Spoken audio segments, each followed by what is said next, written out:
Okay. All right, so just a couple things. So when you're presenting, this is the record, yeah, this recording. So if you want to speak towards that, that would help. So this session is going to be it's dedicated more towards the capabilities that are currently available through the MMCG implementation partner service provider group, as well as some capabilities on Microscope. And some future capabilities in that area. So these talks are limited to 10 minutes, so we should probably only be about 50 minutes off schedule at the end of this, if it goes according to plan. But again, we'll try and do all the talks at the beginning and then have some Q&A after, and then we'll break for lunch. All right. And here's your clicker. Okay.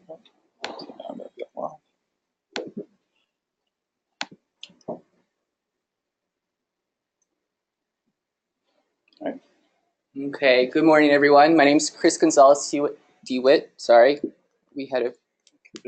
I just want to make sure it's on. Okay. Okay. We're going to go back just...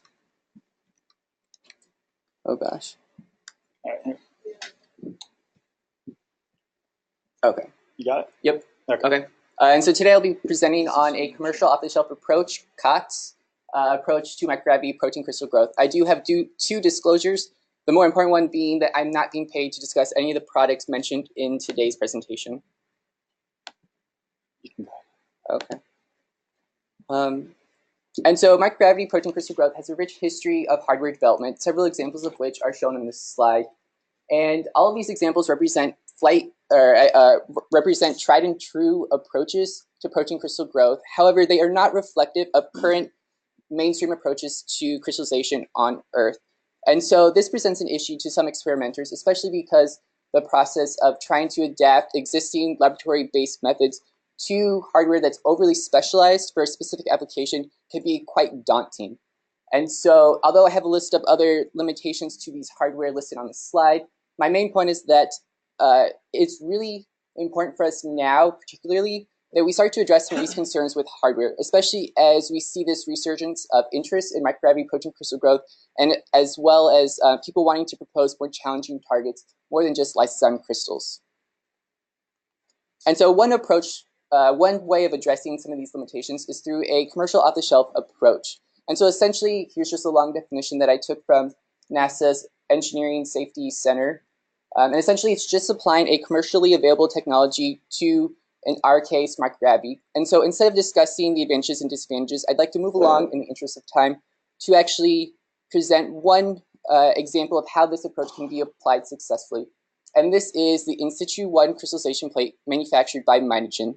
And so the backstory behind this is I had a very challenging protein target that I could not get to crystallize in existing microgravity hardware. And so it prompted this sort of journey, so to speak, where I tried to identify other technologies that would facilitate crystallization of this target. And this target really just loved to crystallize in sitting drop vapor diffusion, of which this plate is. And so the Minogen plate is a 96 well, low profile SBS microplate, very similar to many other sitting drop crystallization plates. And it has several notable features. One, the protein subwell. Let's see if I can use, does this have a, oh, center one. Yeah. It does have a protein subwell and a precipitant subwell that are separated, physically separated by a divider here. And these two wells are actually connected by a vapor diffusion or vapor communication microchannel on either side.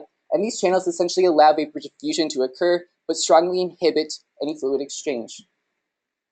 And so you can see here in this example, the precipitant solution goes here and your protein drop goes here. And then in the precipitant subwell, you also have precipitant ledges that circumscribe this precipitant subwell, and these further inhibit or sort of maintain the precipitant solution in the precipitant subwell. And so since this was the first example of this hardware being used on space station, I, for the sake of peace of mind, I guess, I also added porous plastic inserts to each of the precipitant subwells, and that was essentially just to keep the precipitant solutions really in the precipitant subwell and to minimize any fluid exchange between the protein and the precipitant subwells. And so here's just a schematic illustration of this sort of setup where you have the crystallization drop here and the porous plastic insert here. And so the plates were essentially set up as you would many other sitting drop vapor diffusion plates, where drops were assembled with a total volume of 1.2 microliters. Precipitant subwells contained 20 microliters of oil solution, and then all the plates were set up, frozen, and they were eventually launched and then thawed on the International Space Station for tray activation. And here's just an example of the plates floating. Probably one of my favorite photos that I've ever seen in the world. And so when the plates returned, there was an in-flight anomaly. Essentially, the plates, instead of coming down right side up, they in fact actually came back upside down. And for most hardware, this could be detrimental and catastrophic. What's interesting, though, is that for these plates, it wasn't that big of an issue. We did see some fluid exchange, but it was limited to like less than 2% of the drops. And really the more significant finding was we saw a lot of sort of changes or variations in how the drops looked in the protein subwells. And so here's just some illustrations or representative images of these crystallization drops and sort of what we saw in these microgravity plates. And I think for some of you may have questions about why these drops are going off to the side and where the precipitant solution, the Muller liquor, is in these images right here, and I will address that in future slides. And so here are just a few examples of the crystals that we saw in microgravity, the top image, and Earth. And I think there was a question in one of the breakout sessions about morphology differences. And for me, it's not statistically significant, but I did see some changes, some variation in morphology. And so we did actually freeze some of the crystals, and we did some diffraction experiments. And essentially, to draw your attention with the yellow box, we did see some differences, or we actually did not see significant differences between microgravity and Earth crystals. Here's some of the data plotted. But essentially, there were a lot of confounding variables to this. So even though we did not see any statistically significant differences between the two Earth and microgravity crystals, I think the larger point is that the mitogen plate was able to facilitate this comparison, even though this was the very first example of this. And I think it was pretty successful, a successful demonstration of that. And so here's just some of the benefits, but I'm going to skip over that because I think what I want to spend at least a few minutes on is some of the recommendations from the 2015 workshop. And from that workshop, there were some recommendations, guidelines, wish lists that people wanted to see in new hardware. And I think, as you see on your guys' left, there are some, oh gosh, sorry. Wrong direction, sorry guys. You have the recommendations on your left, and then how the mitogen plate addresses these. But the ones that I think are most interesting are some of, or more important I should say, is that people wanted a physical separation of the precipitant and protein solutions. And the mitogen plate does this by having a physical separation and using these vapor communication channels to permit vapor diffusion, but also to minimize any fluid exchange. And then also because these plates are also designed specifically for crystallization on Earth, with sort of this design being optimized for viewing and even in situ diffraction experiments, they can be used for imaging crystals through the hardware. So I think that's all very important and sort of things that people wanted. And so I did allude to some of the drop distortions that we saw. And so essentially with the mitogen plate, the very first iteration of it, it does have this one drawback where solutions do get trapped in this gutter region. And the gutter region is essentially an artifact from the manufacturing process where the actual plate is injection molded and then there's a plastic backing that's then applied. And because of that process, there is this space that drops can sort of slide under. This isn't always that big of a deal, but is sort of annoying, especially when you're trying to image your drops.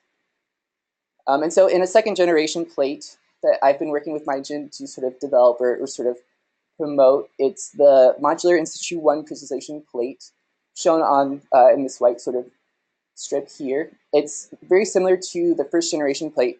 The only thing is that it does not have the gutter region like the first generation plate does. And so right now, I'm currently working with April and Cases to sort of continue to develop this plate for microgravity use, and we'll see where it goes from there. It should start in August, and hopefully we should have results by the end of this year. So that's really exciting for us. Okay, I do have two acknowledgements. I have a few acknowledgements, two of whom are actually in this room, that being Ken Saban and April Spinelli. Thank you, guys.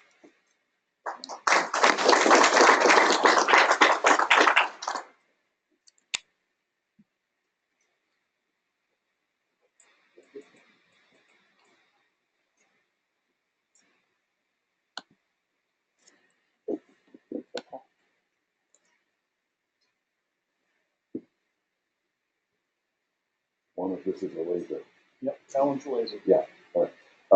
My outline is simple. It has three parts: diffusion cell membranes and dynamic control. And I wanted to point out that I'm one of you, starting to grow crystals in space in 1988 or so, and this is not Techshot's first rodeo. So we have a lot of things that we can say in terms of methods that can be used for crystallization in space. Am I audible back there? Okay, thank you. Originating in the early 1980s, we had diffusion cells in a single plate in up to 7 by 20 rows of pairs of diffusion cells of the type that Andre told you about earlier on. That is, you have a cup and a dome, and the protein is in the cup, and the precipitate is in the dome, and you bring them together, and you can either stir if you want to, or you can just let liquid diffusion take place, so that the protein and the precipitant can get together. This is also implemented, this is the diagram of what actually happens. Before flight, the two solutions are totally separate from one another. You don't have to have any precipitant in the protein solution. Then they're brought together during flight, and if you like, they can be separated for recovery.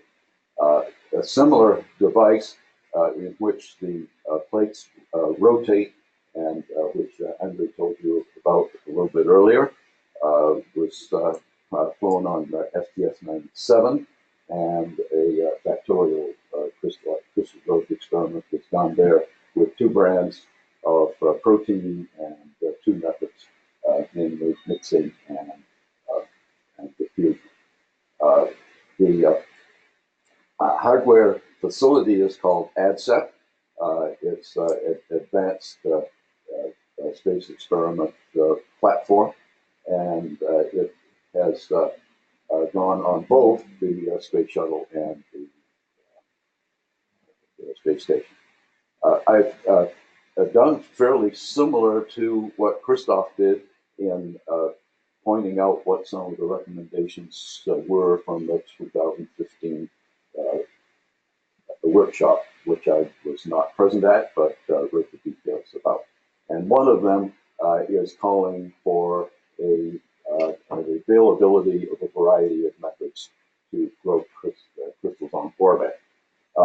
Another was to have high fidelity replicates of the hardware for the user to have in the laboratory well in advance of flight. And I think that Andre already told you that he is dealing with an example of that at his Flatfield Bridge now.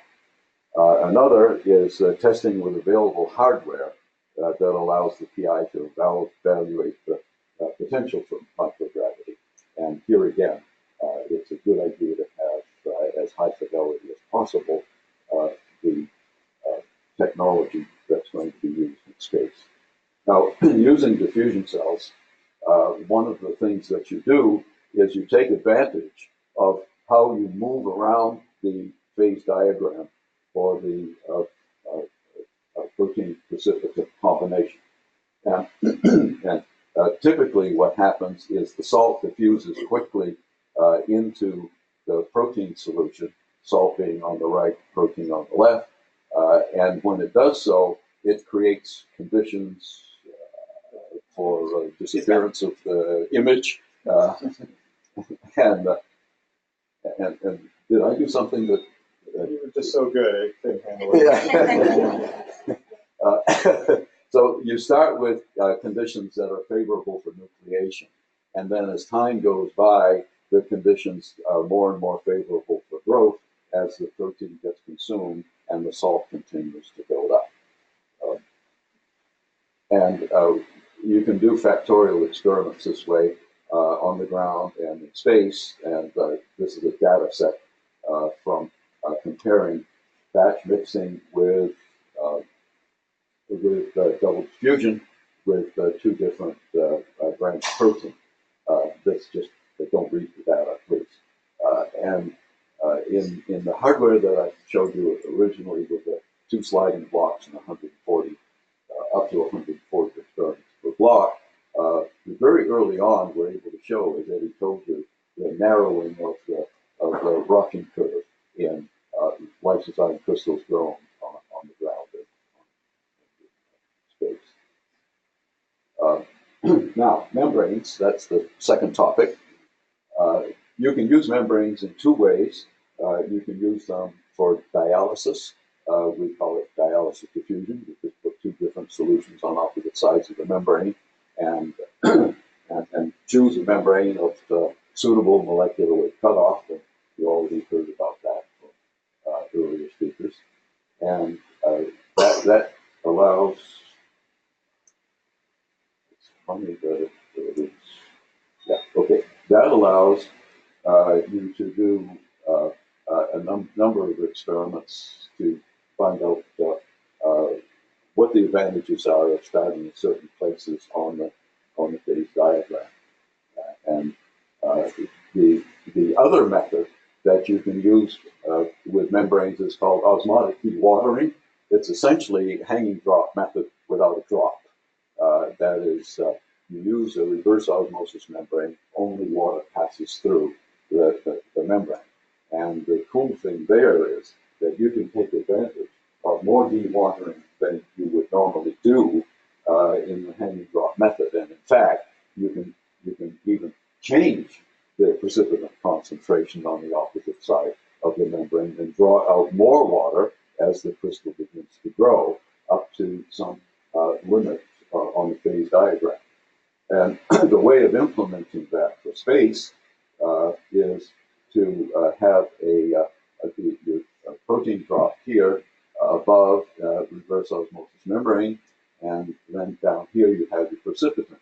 And you can see that after these are brought together, and by the way, they're totally separate before launch, and then after launch, the precipitant commences to dewater the protein solution, so there's a small amount of protein solution left, and the water has gone into the precipitant solution. You can do this in a multi-well format in the laboratory.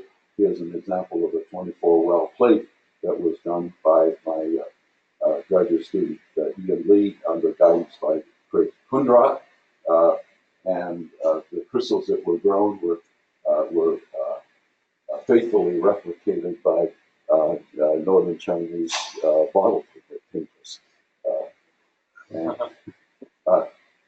But what you can do is to change the bath under the membrane so that the precipitant concentration can be changed anytime you want to later on after crystals start to grow, and hopefully increase the amount of crystal growth.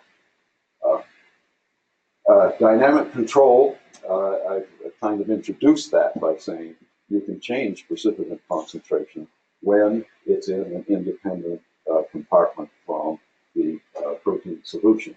So the idea here is that you want to start with a concentration in the soluble range, and then cross the equilibrium boundary deep into the precipitation range, just nucleate for 10 minutes, and then get back into the metastable zone.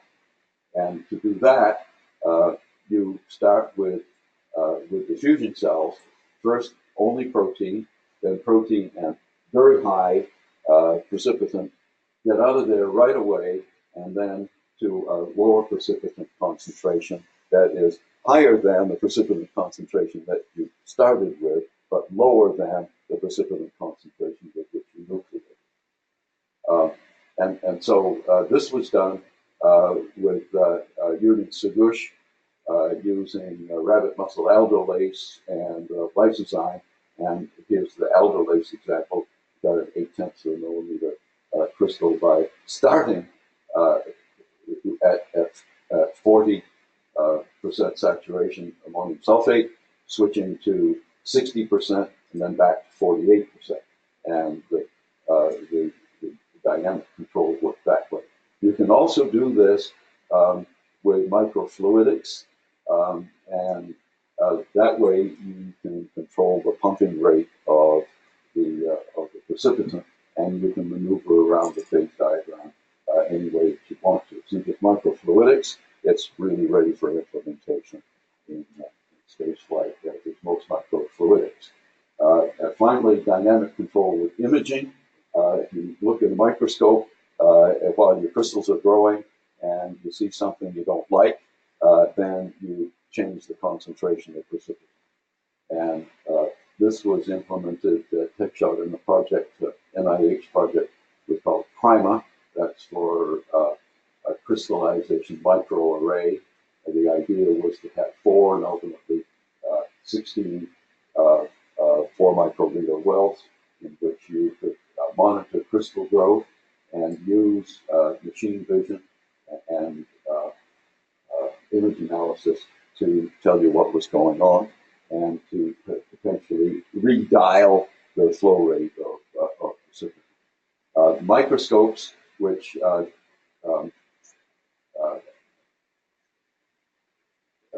Bill Meyer is going to tell you about, has also been implemented, and this is an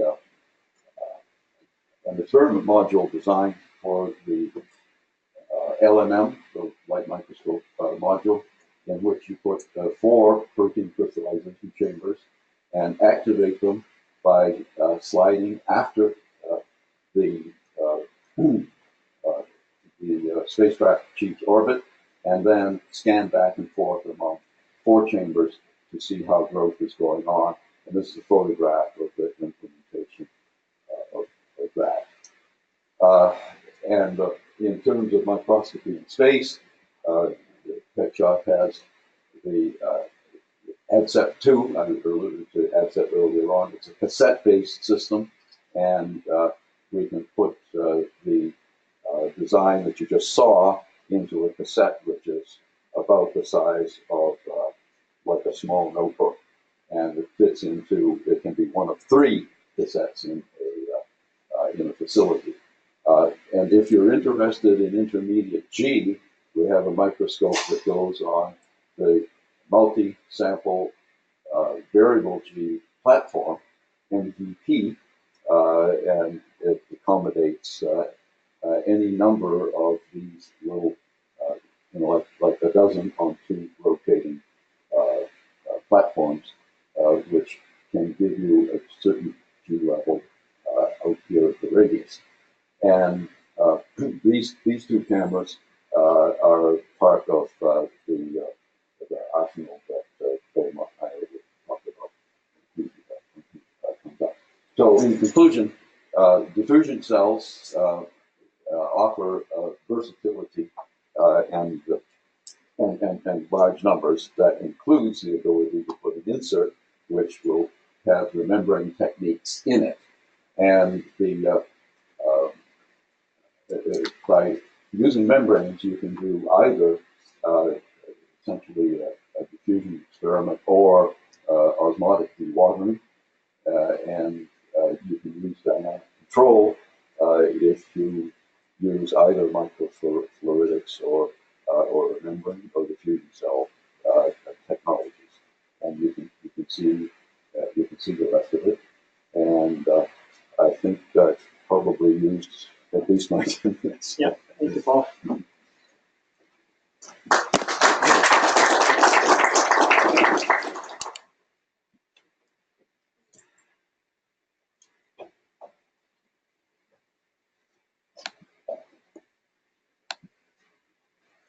debating on whether or not I should use this or not. I couldn't find my laser, so my kids gave me the little mouse laser.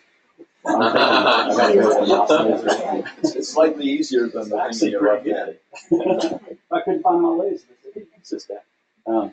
So anyway, I'm Rob Rouleau. I'm the Associate Director at UAB's EITD, Engineering and Innovative Technology Development. That's the hardest part of my presentation. I'm done. Get that out of my mouth. We're a staff of over 30 employees. We have a good mixture of some young engineers. Being at UAB, we can hand select some of the best engineers that come out of the engineering program. So we have a good mixture of some young, bright minds, but we also have some of those old timers that are there to kind of help mentor and kind of get them in the right direction. Maddie, she's one of our newest electrical engineers. She's working on some piezoelectric fans that we're putting in one of our newest experiments right now. We have just about every engineering discipline represented here at UAB. We have software, electrical, mechanical, we have a lot of different ones. Some of us have been working since the early 90s, and I recognize a lot of the early faces. Dan and I have worked on one of my first missions that scared me to death, because I don't know if you remember this. We were deploying the VDA trays, and there were no drops. The crew went down the tray and videotaped it. And I was with Pam, and there was no drops. I thought, that's it, I'm fired, you know. And but what ended up happening was they didn't fork the handle properly, and it was an astronaut and a marshal's problem. But it scared me to death. I thought I was going to have a very quick job down there. Right now, we're working with the cold stowage group out of JSC, and we're maintaining and sustaining their glacier and polars. We developed Merlin, but we handle a lot of their powered payloads out of JSC for them. We worked with a lot of different vehicles here. SpaceX, Dragon, and this one, I had to change this chart right before I came down here, started out as orbital, then it was orbital ATK, now it's NG for Northrop Grumman. So I have to get used to that NG numbers now, you know. And then we worked on Soyuz. We worked with Dr. Garriott and Joe Ing on Soyuz out there in Kazakhstan. This is going to make me feel really old, but I'm very proud of it. You know, you've worked a long time when the Smithsonian calls you up and asks you if you have any hardware that you would like to donate. We didn't think much about it when we did it, but it was really cool. This is an Air and Space Museum in Washington, D.C. So my kids were really excited. But I took this picture myself. I thought it was pretty cool. These are the three pieces of hardware I just talked about. Merlin, which a lot of people in this room would probably have flown in, because it's more of our incubator type. It'll go down to minus 20 degrees C, but it'll go up as high as 48 degrees C.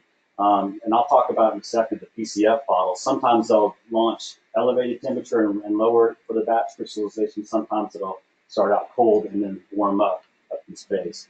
And then right here is the polar. That's been our workhorse here lately with all the SpaceX missions. It goes down to minus 95 and as warm as +4. But that's the power payload that you'd probably be going in if you go up and down on SpaceX, and you couldn't necessarily fit in a cold bag.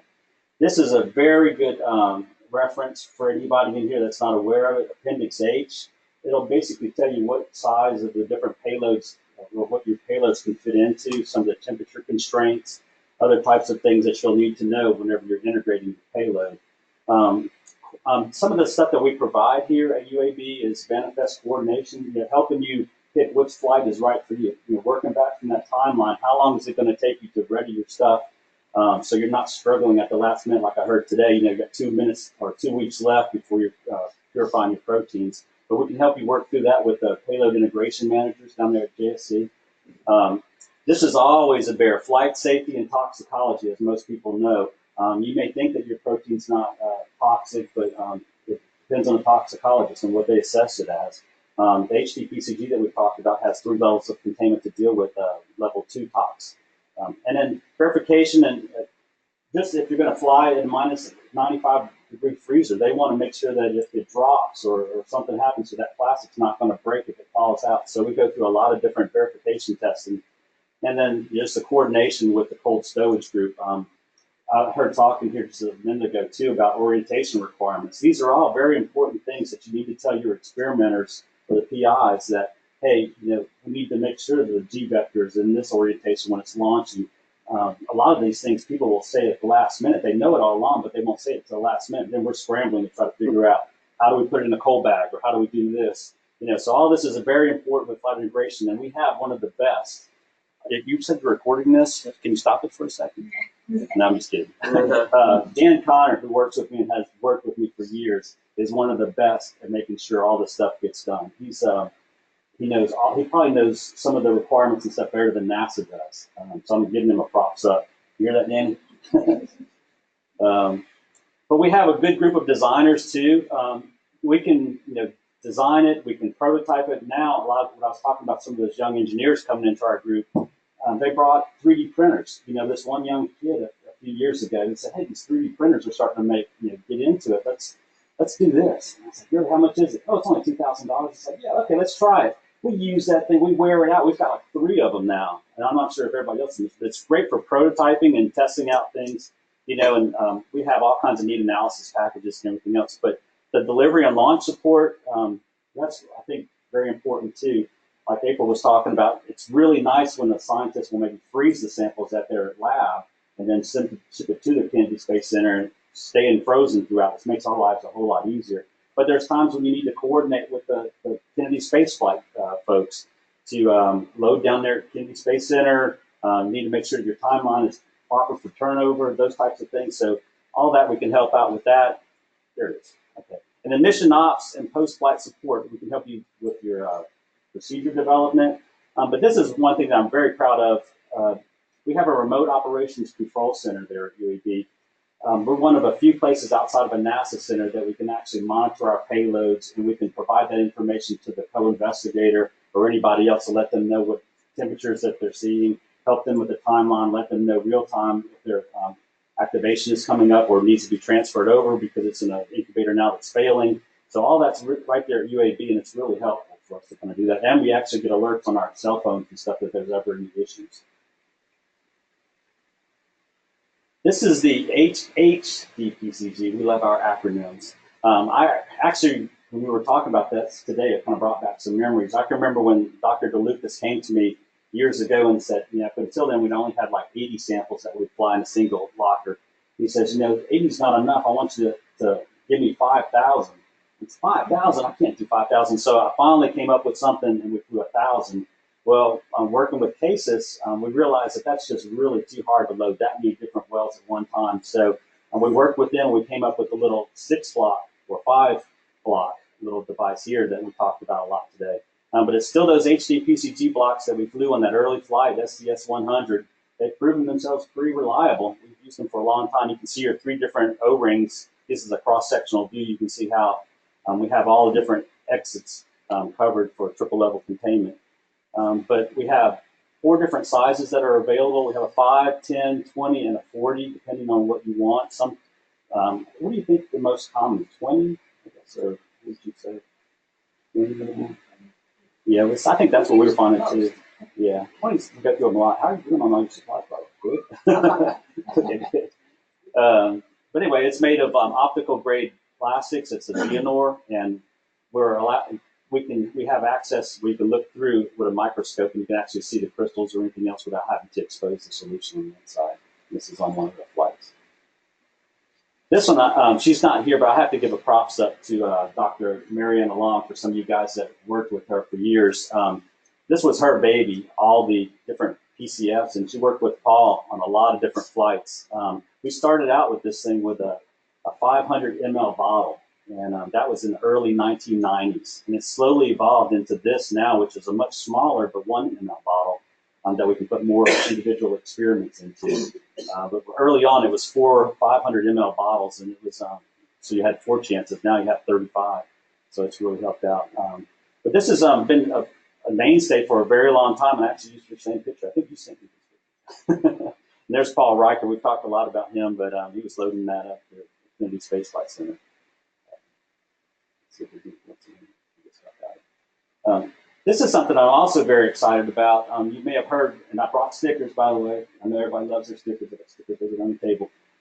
This is our rapid freeze that's supposed to be out. We'll launch it in early 2019, and it's going to give you the opportunity of rapidly freezing samples. And I know a lot of the protein crystals probably don't need rapid freezing, but if there's anything else that somebody may need, this could be operated in LSG or MSG. This is the glove box freezer. It's a smaller version of this, which can actually launch on a SpaceX flight or some of the new crew vehicles. But it'll maintain at -160. But you would have basically a puck that you would put your samples down into, and it would rapidly freeze it. You can't have liquid nitrogen up on the ISS, but this comes pretty close.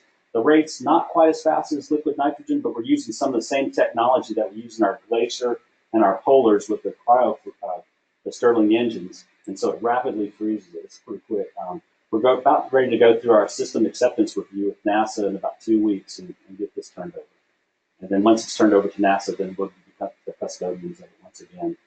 And this one will probably be a little bit mid-2019. And I tried to keep my charts short, so I didn't put one on here. But we also have something called Iceberg that's going to be out at the end of next year. And it's going to replace eventually the glacier units. We thought. We didn't think there'd be any more people wanting -160, but it sounds like, well, all 4 of our glaciers that we have on orbit right now are all running at -160, so there's a lot of things going on with it. But it's eventually going to replace Glacier at -95. It doesn't have all the bells and whistles. It doesn't launch or land. It just sits up on space station, but it's also a backup to Melfi if there's issues with Melfi. Because Melfi, those of you who aren't familiar, is a rack-sized payload, and if it ever breaks down or something, it's not as easily replaceable. We're working on an Iceberg for them. As I said before, Dan Connor is our project manager for any of the ACES type work. He couldn't make it today. His daughter's moving to Dallas, so I'm a surrogate. But anyway, this is our website. If you have any questions or whatever, please contact me or him, somebody, and we'll try to help you out.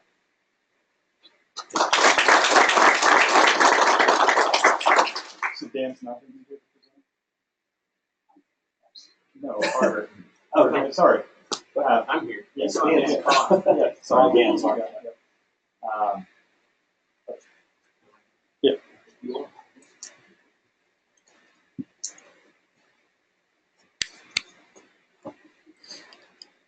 You got the clickers right there. Okay. So I'm Dan Carter, not Dan Carter. Yeah, I know. We always get those confused, don't we? No. I'm gonna Let's see if so I switch slides this way. This is yours, right?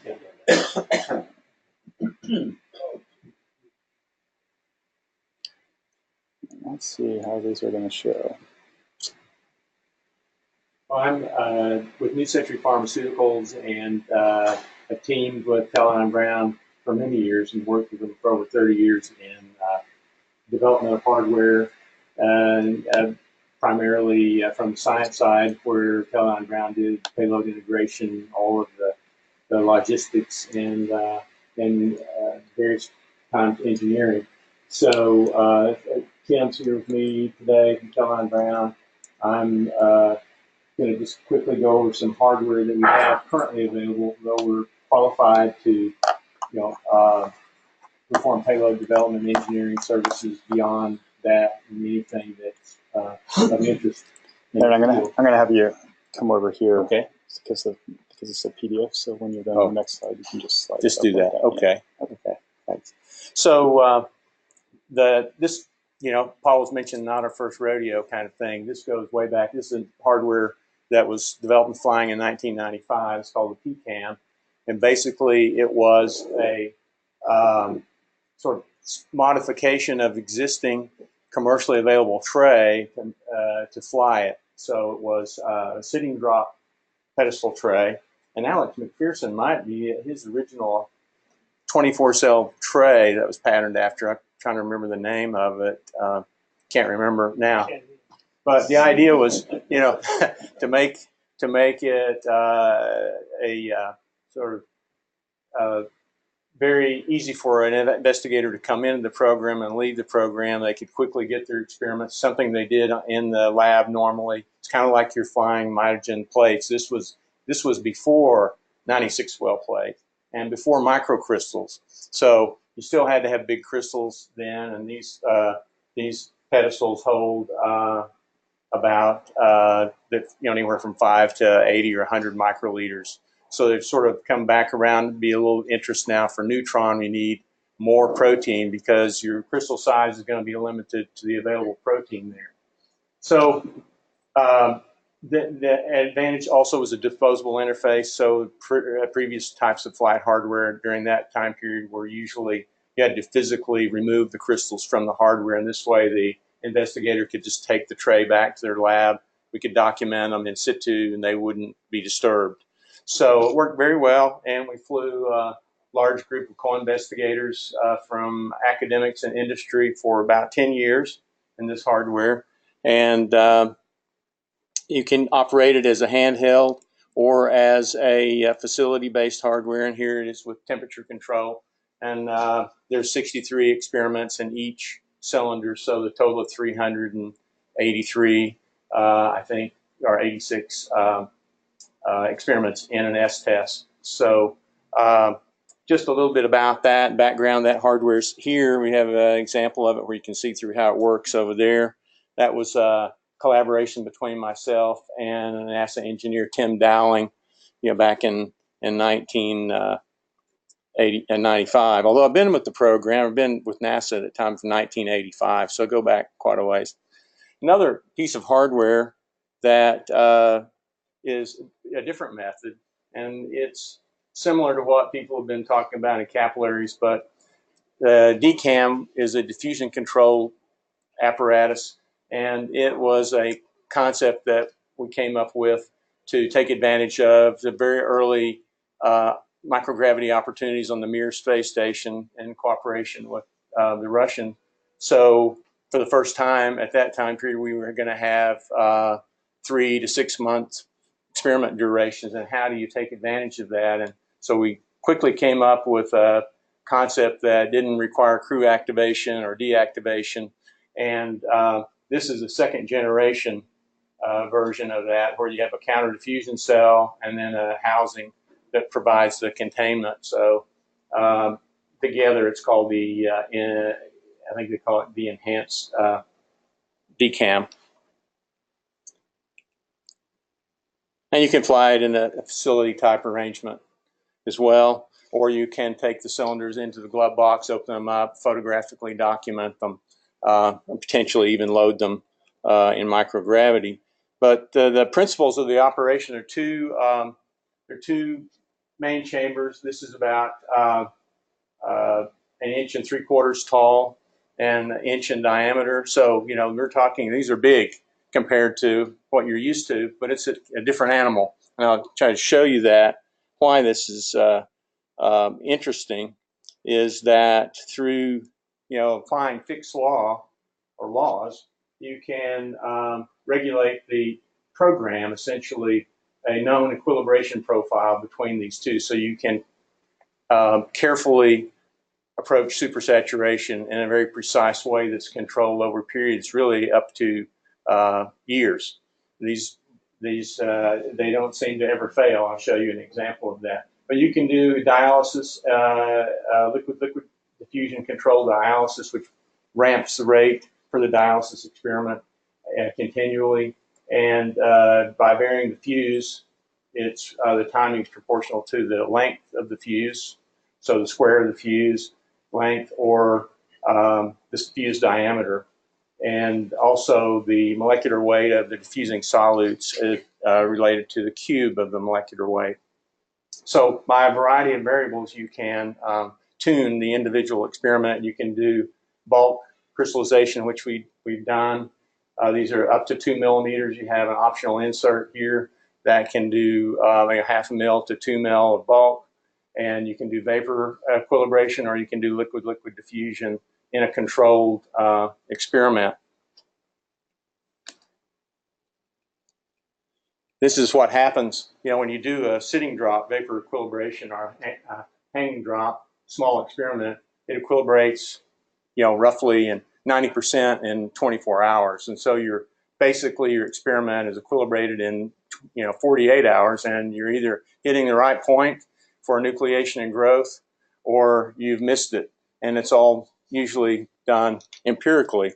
And with this device, you can control that. Here's an example of different molecular weight PEGs over a time course of many days. And you can see Fick's law is very well obeyed, all of those, even very slight differences between the molecular weights of these PEGs that are discriminated by the cell.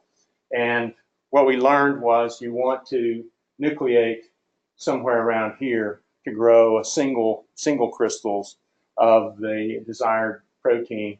And so this way you could grow very large crystals. We could grow typically multi-millimeter to centimeter sized crystals for a variety of different proteins.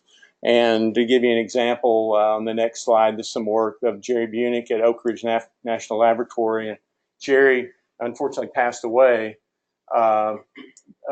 actually during these 2 flight series increments. This is some ground-based work on the left. This is glucose isomerase, the multi-millimeter crystal, probably about 4 millimeters on an edge.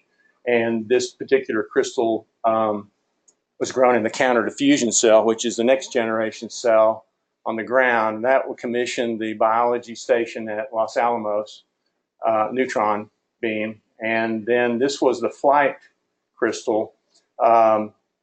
This was a control for that. And you can nucleate and grow a single crystal if you work with these cells. And it usually takes somebody about 6 months to get familiar with them where they can use them routinely.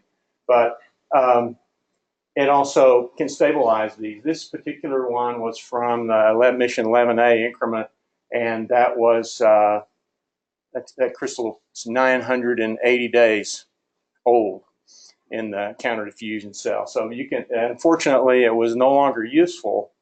It got trapped up there by, because of the Columbia tragedy. But you can look at the edges on that, even though there's a little difference in the photographic capabilities, you can kind of see some surface roughening or something on this one, and this one very sharp, clean edges, looks optically more perfect. But that's one of the capabilities of that hardware. It also has the called the disposable interface, where the investigator just takes the samples directly after we photograph them without bothering them, just pass them on to the investigator for distribution. And at this point, I think Tim was going to come up on the next couple of slides and just tell you a little bit about the Teledyne Brown's capabilities, because we're really, as an implementation partner, and we're here to help facilitate your experiments and make that smooth transition for you. Yeah, my name's Tim Allen. I'm not to be confused with the guy from Hollywood with more hair and more money. But a lot of what I'm going to tell you, Rob's already touched on from UAB. We've been working, I think, a lot of times when I was down at KSC in the ONC building, Lab 1287, Dan was upstairs in the other lab. So a lot of what we do, the summary, I'm not going to read all this to you. What we do is it allows Dan and his co-investigators to focus on the research. And this, I think of this as like doing your taxes. I'd rather pay somebody to do my taxes, and Dan would rather have somebody take care of this headache. And there's a whole lot of things. Logistics is one of the things that can get you. If you guys remember 9/11 in 2001, right after that, I mean, trying to get on base at Kennedy Space Center and get your samples through the gate, it was a nightmare. We had to allow for bomb sniffing dogs, anthrax swabs, a whole host of things. Of course, you don't have that now, but you still have things logistically going to and from the launch site. You got to deal with getting your ground procedures in order. You got toxicological boundaries. If your hardware can only hold tox level 0 or 1, then that's what it's got to be. And you've got to do that dance with the toxicology office, Dr. Chewing Lamb and Ramanathan and Hector Garcia. I think they're still down there. You've got to work with them to. Sometimes if you work with them and show them exactly what you're mixing, that they might initially say it's a 2, but it's really a 1. So, and then you can have proteins that can degrade in transit, which means precipitate. You can have, obviously, we all know about launch delays. I think the longest delay I was with Dan down at KSC was just short of 4 weeks. It was right when the shuttle program was aging, so we had 2 or 3 delays with the shuttle, and then the alternate landing sites were bad, and even though the weather at Kennedy was good. So you've got to be able to prepare for that, have enough samples to reload. And then you can have failures during your verification program, and you can even have issues during your ground truth testing. See here.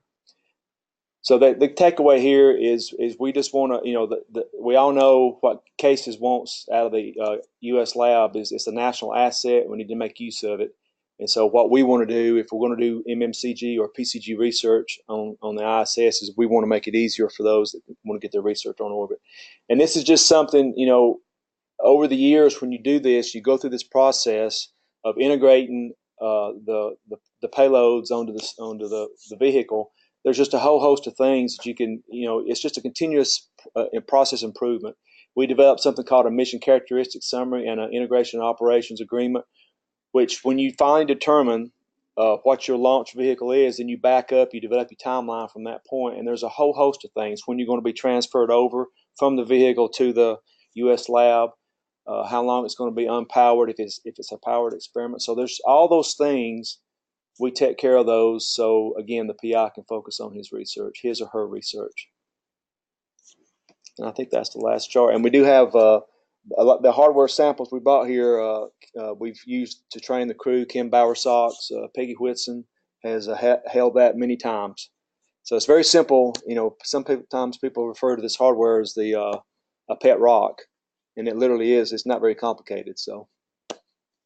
But we can certainly show that hardware too if you got any questions about either one of the PCAM or the EdCam. Okay, thank you.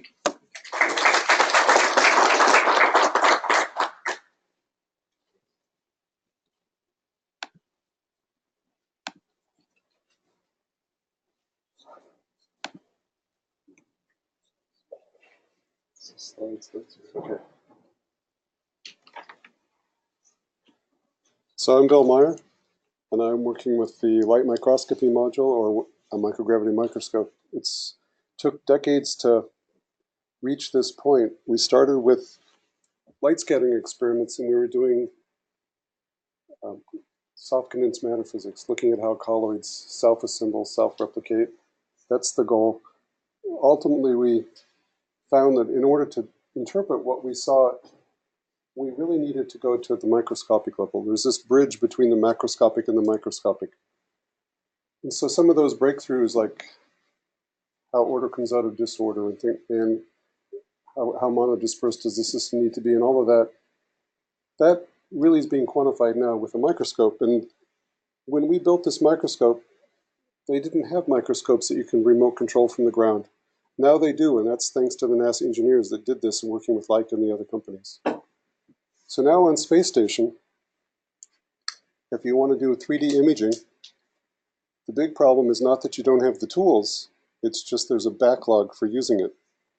So I'm going to share with you what we can do, and also some other people that can do it. And there's a number of groups, but there's really going to be a big demand, as you'll see when you see what's possible. So this is my acknowledgement slide. We have lots and lots of scientists from around the world working with us. We have NASA and Cases helping us. And we're doing lots of innovative things, a lot of breakthrough things. We're actually running an experiment with Larry DeLucas right now on Space Station using this microscope. We're getting nice data. I've got a lot of it sitting on my computer, but I'm not going to share it. It's too early. It's his data. But here's some background showing that there's lots of different microscopes on Space Station. I'm going to pick on a few of them. This one and a couple that helped us when we were looking for a facility to look at how to do the next generation of 3D printing inks and stuff. And I'll tell you about that. I'll give you some contact information, and that'll be in here. You can look these slides up to get those phone numbers, or come talk to me. I mean, this is all about networking. So this microscope will do bright field, and it'll do confocal, but it was built to do soft condensed matter, and then the program switched and said, oh, we should be doing exploration.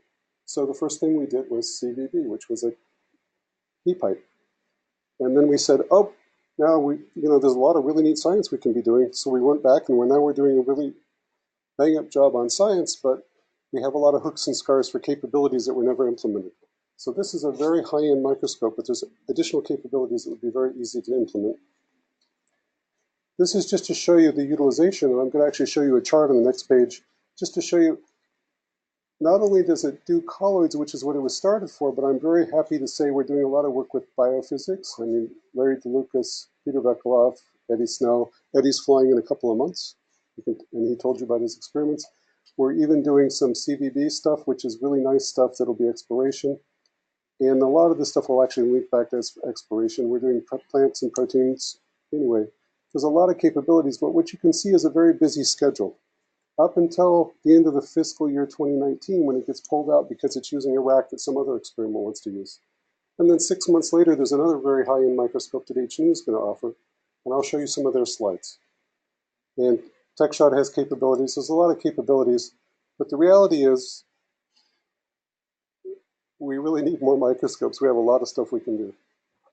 So we started this in '99. As I said, it was going to get pulled out in December 2019. It could either go to a museum or it could be refurbished. I mean, it's fully functional. It's working now. It's got a lot of capabilities. So here we have a core microscope. We have containment. We have ways to control the sample's temperatures. We can even put temperature gradients on, which you can use to actually sweep an entire phase diagram if you're doing colloids.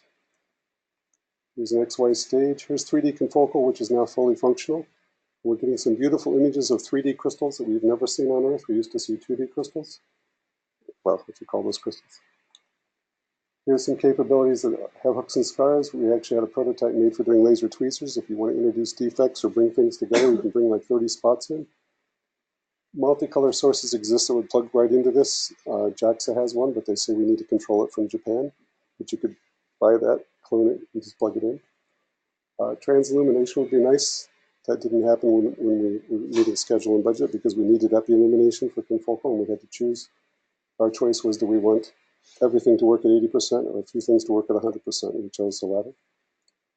And we're just finding out that if we use oil immersion objectives to get 100x, we get beautiful images, but we have to temperature match the samples, which we're capable of doing, to the objective.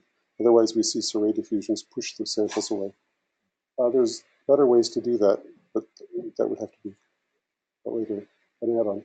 So I wanted to add that when we were looking for the next round of colloidal experiments, which were ACE-E, which was to do things like make metal alloy inks for 3D printing and stuff like that, which required E-fields, we were looking for a facility because we're having the same problem that you'll be facing, and that is we get pulled out in 2019.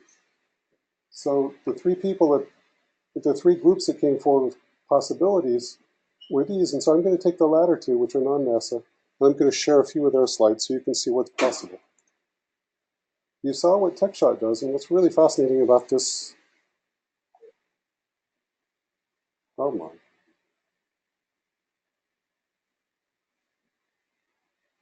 is that this spins. This is in a kind of a merry-go-round that changes the G. So you can do microscopy, but you can also do that as a function of G. And Paul Todd, who's here, you could ask him more. He has other capabilities where you can just slide cards in and you can do different kinds of experiments, not only photography, but all kinds of things with fluid flows and microfluidics. And if you look at these slides later, they're posted on the web. This will give you a listing of those basic capabilities.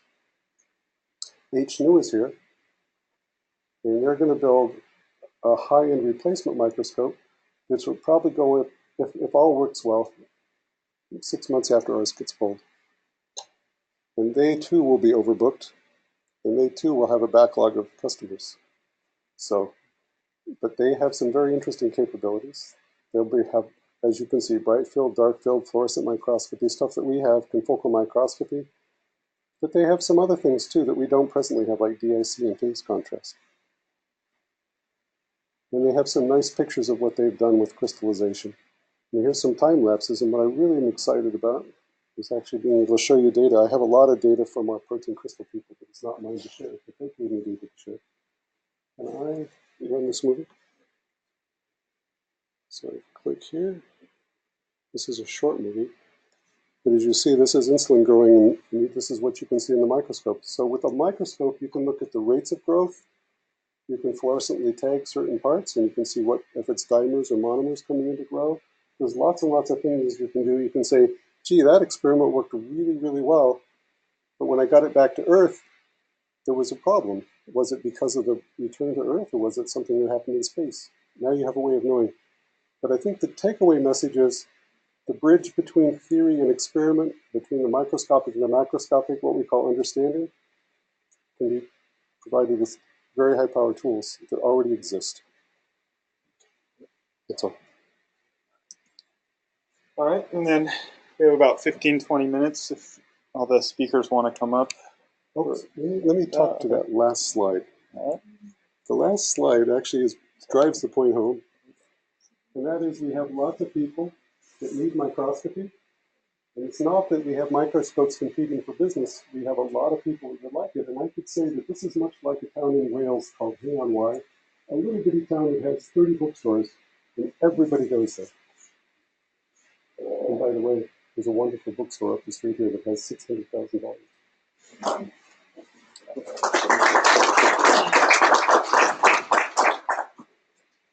All right, so can we get all the session speakers up?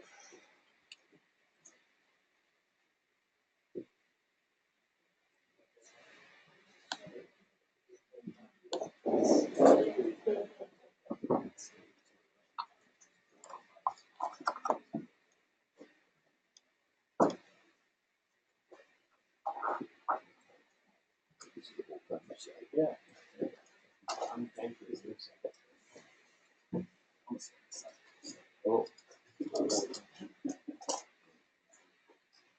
All right, and then if you guys don't mind repeating the question if it's asked. Anybody have any questions to start us off? So Chris, you mentioned that you had a 10% of the drops in fact. That's very little. Most of the drops had some already. So that's not very encouraging. So the question was, some of the drops, or less than 10% of the drops were actually fully intact in the center of the well, whereas the majority of the drops had some sort of drop spreading or were sort of off to the sides of the well. That is not encouraging, yes, but in the second generation plate, since it doesn't have that gutter region, I think that's what we're most interested in, to see the performance of those the drops in that hardware. And I think even though we have the gutter region issue with this plate, as it is now, we're still able to get crystals, and we're still actually able to use the plate for diffraction analysis. So I think it is a minor inconvenience, but I don't think it's that significant. And does all plates which you was found with microgravity environment have the plug which you prevented the Yeah, so all of the microgravity plates have this porous plastic insert, which is very analogous to the Ph.D. PCG hardware. Actually, I think the same material, in fact. And it's just there as like a fail safe, just to prevent the precipitant solution from getting into the protein subwell. And one last question, does that make diffusion very slow and then increases the crystallization? So the question was, does the plug actually slow down the diffusion? I would imagine it does, but I've not actually looked to see if it what the rates are. Yeah, I have a question for Dan. You showed two slides, Dan, where you showed equilibration rates. And you pointed out in the first case, equilibration is almost complete in 48 hours. And then you showed another one with PEG where it seemed to go over many days. What was the first one? The first one where the equilibration was 48 hours. Was that the salt? Yeah. Okay. He's asking about the equilibration slides, and there were two. One was showing equilibration of, I think it was ammonium sulfate. That was ammonium sulfate. So with the salt, it's 2 days you're fully equilibrated, but with PEG, it's much longer. Well, no, the first slide was a typical vapor equilibration experiment, hanging, sitting, drop. Yeah. Whereas the second slide is in the counter-diffusion cell, so it's, where it's programmed with the gel barrier, and you can program those to initiate nucleation in a few days, or 2 or 3 weeks, or even a month. But the advantage to that is then you could preload it to room temperature of 4 degrees, and then you didn't have a lot of concern about launch scrub scenarios because you weren't going to get crystal growth on the ground. And there's no deactivation, per se. But no, that was just to show that, the standard sitting drop vapor equilibration type experiments really hit and miss. You're going to get a lot of nuclei, a lot of small ones, or you might get 2 or 3 large ones. It's kind of an empirical thing where the counter-diffusion cell will actually smoothly transition through those. And if you missed your conditions a little bit, it's very forgiving. It will make up for that. But do you have any estimate, though, of what the equilibration time would be in the sitting drop with PEG? Using PEG I remember we did a lot of those way back in the early days, and I know it's slower with PEG, but I don't know what it is. Fixed laws have the molecular weight.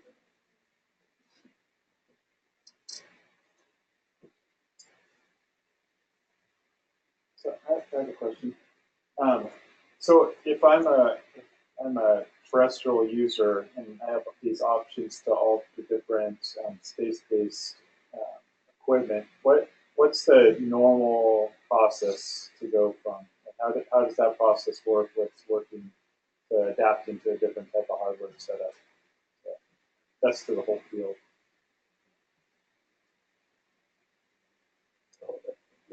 I'll start with a response, I guess.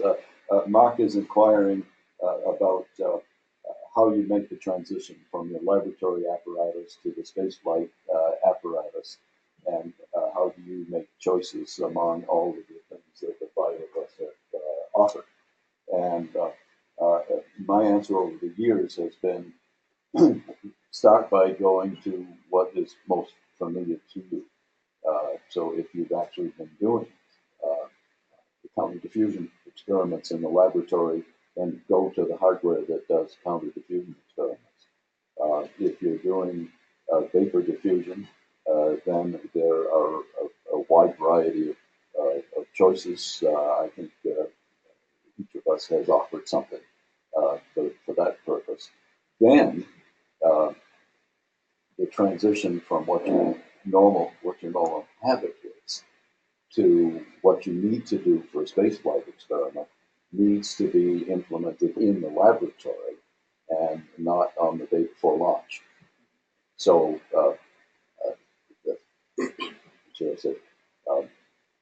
Todd's hypothesis of flight hardware is you should launch it the day before it's worn out. And that is, have plenty of laboratory practice with it, but not in using a technology with which you feel uncomfortable. So I would say that you probably want to do a mission simulation test beforehand. And you probably want to work with tools that have sealed these cells and frozen them in the to survive these thermal cycles if you're going to be timing your protein crystals very accordingly. Or using code designs like that, you still want to run it through what we call a GRU. So we'll actually have a team support you and say, this would probably be better if we did this, or we would probably tweak the scripts. So when we're running this, we have buttons that we should already call pre-made scripts based on what we learned from the simulations. So I think I would add, I think my colleagues present some really interesting options. But my concern is it does actually take a lot of time to adapt your existing crystallization methods to this hardware. And I think really Mitogen plate really has the advantages. It's very similar to every other sitting drop vapor-diffusion plate. So that sort of upfront time of trying to adapt your hardware is a lot more minimal than some of these other options. So I think it's sort of, maybe it's choosing your hardware wisely, but also maybe just keeping in mind your upfront time of how much time you want to devote to choosing that hardware.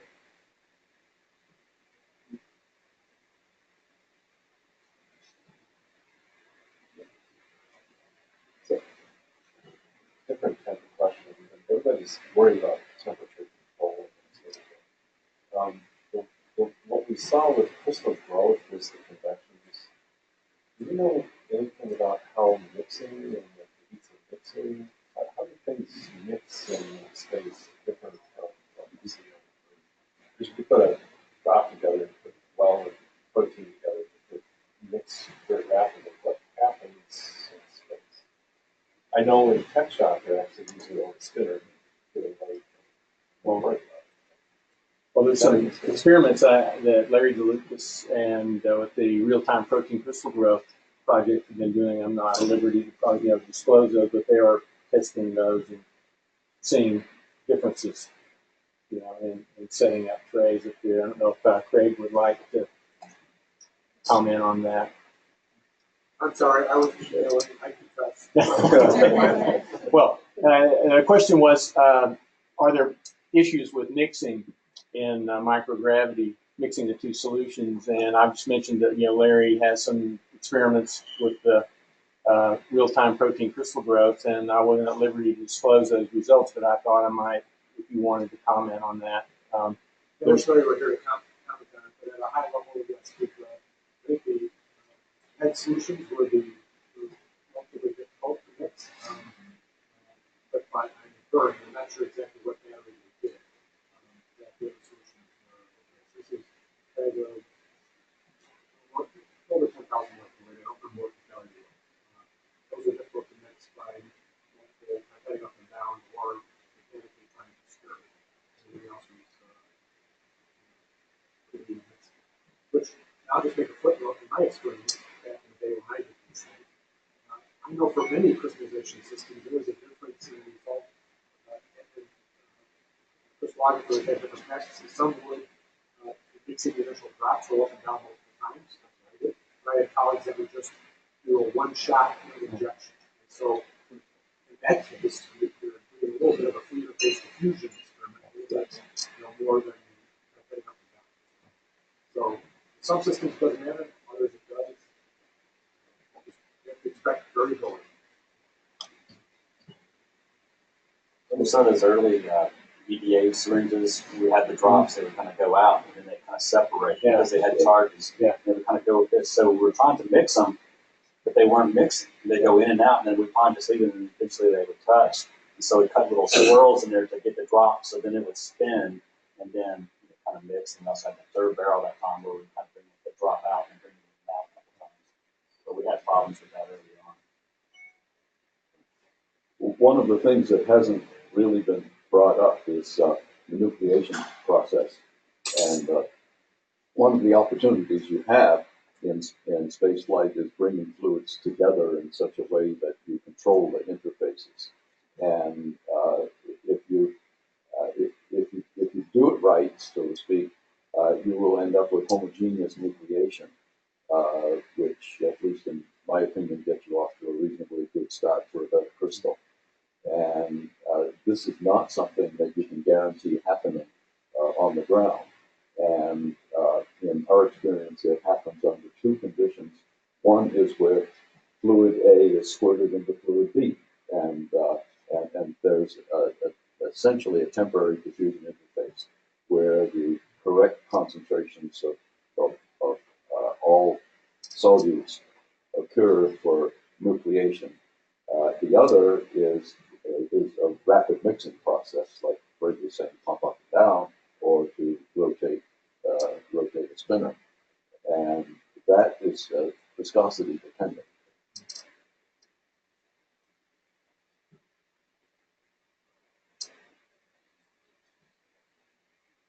I have a more general question for the group. So you also very fascinating hardware for facilitating the vapor-diffusion method. So I'm wondering whether you consider developing something for membrane protein and PCAM for going in space.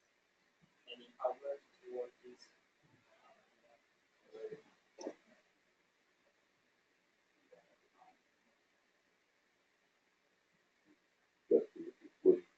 Was the question about using membrane proteins? Yeah, membrane. Oh. Only soluble.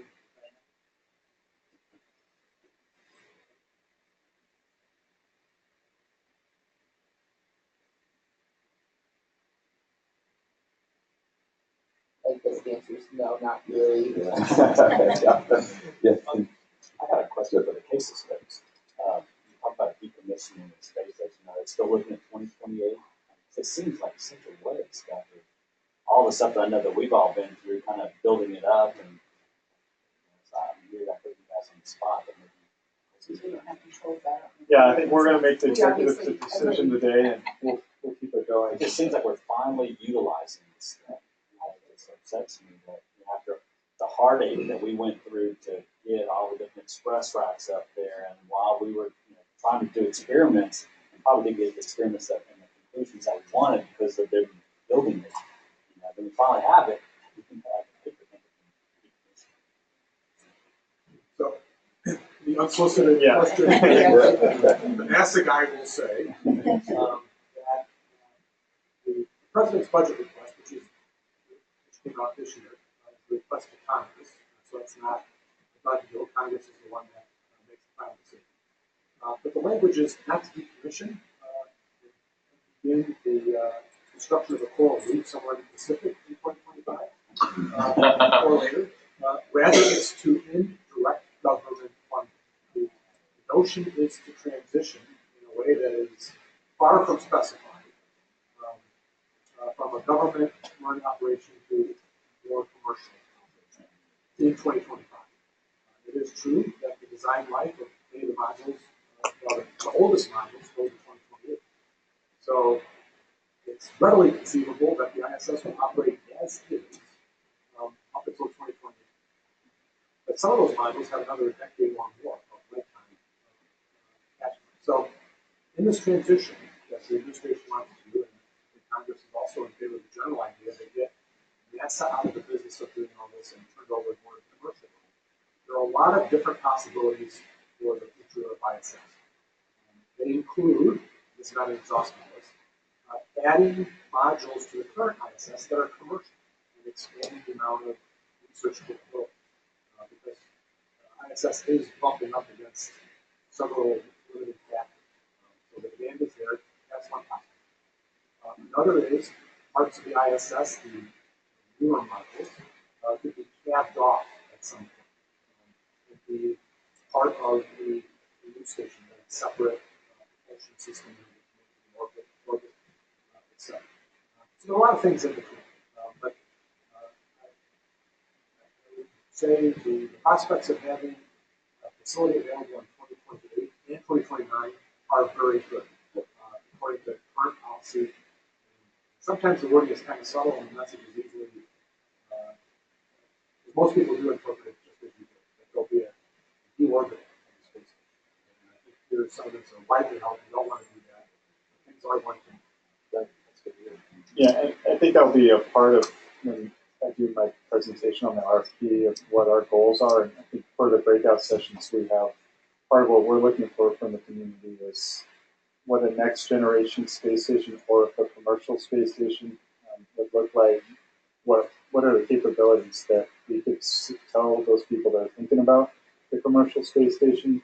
What would that look like? Do you want a diffractor up there? I mean, it's been talked about forever, right? But is this something that we can tell them that there's actually a commercially viable market for something like that? So we'll be looking to you guys to answer those questions, or at least provide input on them.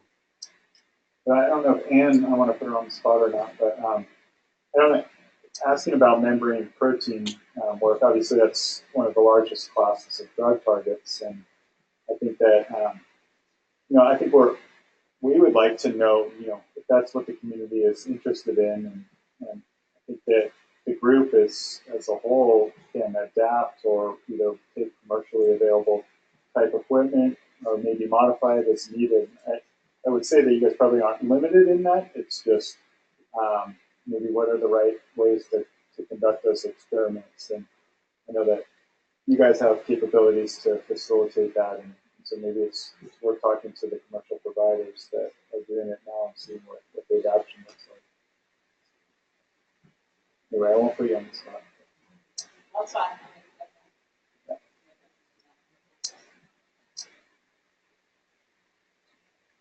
All right. Yeah, I guess we're breaking for lunch. Everybody's hungry. But we actually are, once you get your lunch, if you don't mind coming back in here, because we are going to start the last session. Can I just make a quick announcement? Yep.